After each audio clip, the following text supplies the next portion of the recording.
I came here with my late husband 22 years ago. Rainbow Valley Farm is 50 acres and about 25 of those are native bush or regenerating native bush. So we're using about 25 acres for our gardens, orchards and our pasture. We have 2 house cows which we milk and make cheese and butter and quark and yogurt. And we have four or five sheep as well, and ducks, chickens, geese, guinea fowl, pigeons. This land had a very sad history. More than 100 years before, the first European settlers had come in and taken out the good timber from the forests, and they'd burnt off the rest to create pasture for sheep and cattle. But this is steep land and it's rainforest land. The soils are very, very fragile.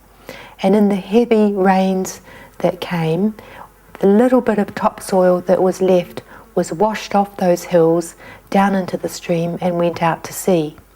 So when we came here, there was very, very little topsoil, and the subsoil was heavy clay, which became a bog in winter, and it was like concrete in summer. We discovered permaculture in 1985. Joe came home one day with a book called Permaculture 1 by Bill Mollison and David Holmgren from Tasmania. And he was so excited, and we read this book and it made sense to us, this concept of permaculture, because it brought together under one umbrella all the different strands of ecological wisdom that were important to us. And so we studied it, and we came here, and this land, there was no buildings, there was no infrastructure, so we had a blank slate to work with. And we set about putting all our new permaculture knowledge into practice. One of the first things we needed to do was grow soil and stop erosion. And we immediately started propagating and planting trees. We planted 1,000 trees a year, and quite quickly we stabilized the erosion, and then we concentrated on building soil. And we started to face some of the problems that this land had. For example, we had about 30 acres of gorse, 6-foot high gorse, and it was a nightmare actually. But being good permaculturists, we knew that the permaculture saying is the problem is the solution. So we thought we've got to try and make this stuff work for us. And of course, gorse, being a nitrogen fixer, was bringing nitrogen out of the air and fixing it in the soil and improving the soil. So we made tons and tons of compost from that gorse. And we also used it to fence in our chickens, big heaps of gorse around the chicken yard. And we planted our brand new little fruit trees and put piles of gorse around them to stop the possums from eating them. That was another problem we had.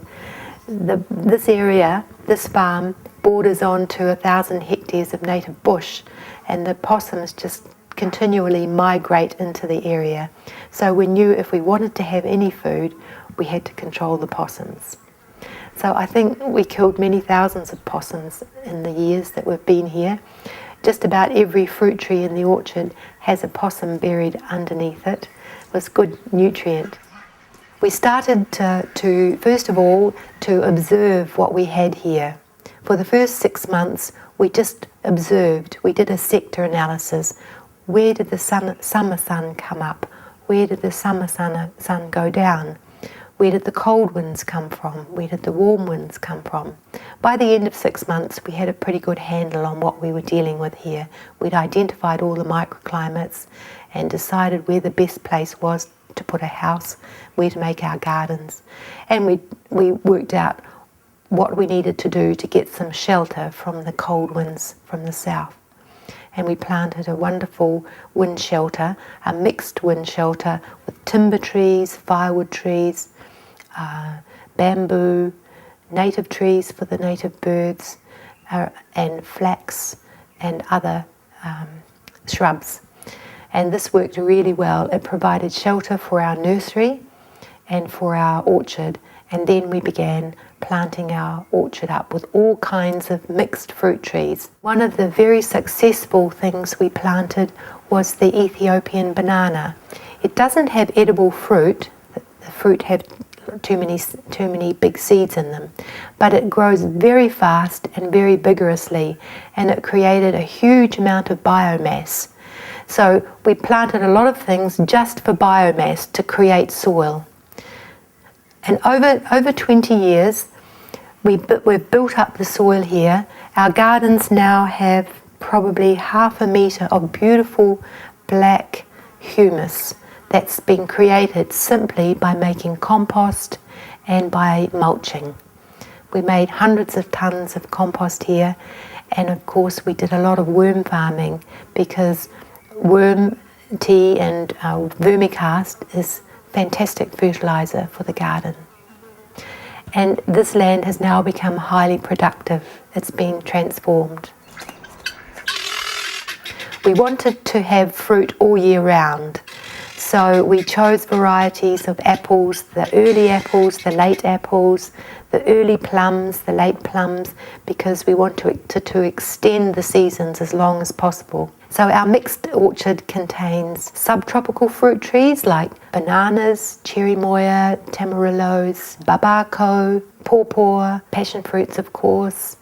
And then in our temperate zone orchard we had apples, pears, peaches, plums. We could harvest all through the year. Macadamias grow very well here. We get a great crop of macadamias each year. We grow the shiitake on oak logs in the forest, and the oyster mushrooms we grow on cardboard boxes stuffed with banana leaves. We have grapevines all around the place. We harvest a lot of grapes in summer, and we also have a rice paddy.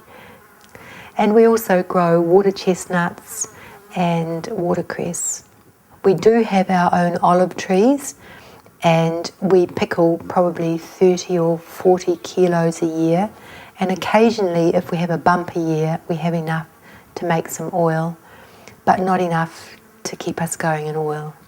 We sell honey on the farmers market. We have a stall down in the village of Matakana every Saturday where we sell our products: honey, eggs, fruit and vegetables and plants. And we also do a lot of preserving for our own use.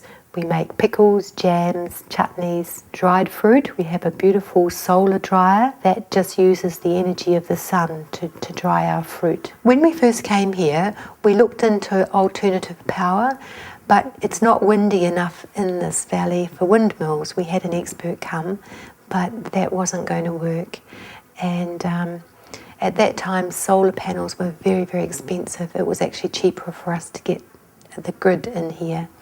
Although now we are slowly moving over to solar panels for our hot water production. And then when the sun's not shining, we use the wood stove, the wetback from the wood stove. We still use fossil fuels on Rainbow Valley Farm. We still have a little tractor and we have a ute, but we try to use them as little as possible. We try to use, wherever possible, renewable energy for whatever we need to do. But we still do use fossil fuels, but carefully. We knew that we wanted to live in a healthy house. We didn't want to have any toxins in this house. We wanted all natural building materials. And we wanted to build it from materials from as close as possible to this site. So we were extremely lucky. We had a big stand of macrocarpa trees on the property. So we milled those, and macrocarpa is a wonderful building timber. It has natural oils in it, which means it doesn't need any chemical treatment. So we used macrocarpa for most of the buildings and the sarking here. We got some recycled kauri beams from Auckland, from a warehouse that was demolished. Beautiful big kauri beams. And we made thousands of mud bricks from clay on this property. We excavated an area that later became our cellar, our root cellar, and we made mud bricks in a very low-tech way. We dug a pit, shoveled in some clay, put in some straw and water, and puddled it by foot, and then scooped out the clay, put it into a mould, and then left them out on the grass to dry. And so the interior walls of this house are made of mud brick. This is it here. And we also have, this house is a passive solar house. The design is such that the summer sun, which is higher in the sky, is shaded. It doesn't shine through the windows and into the house, so it's cool in summer.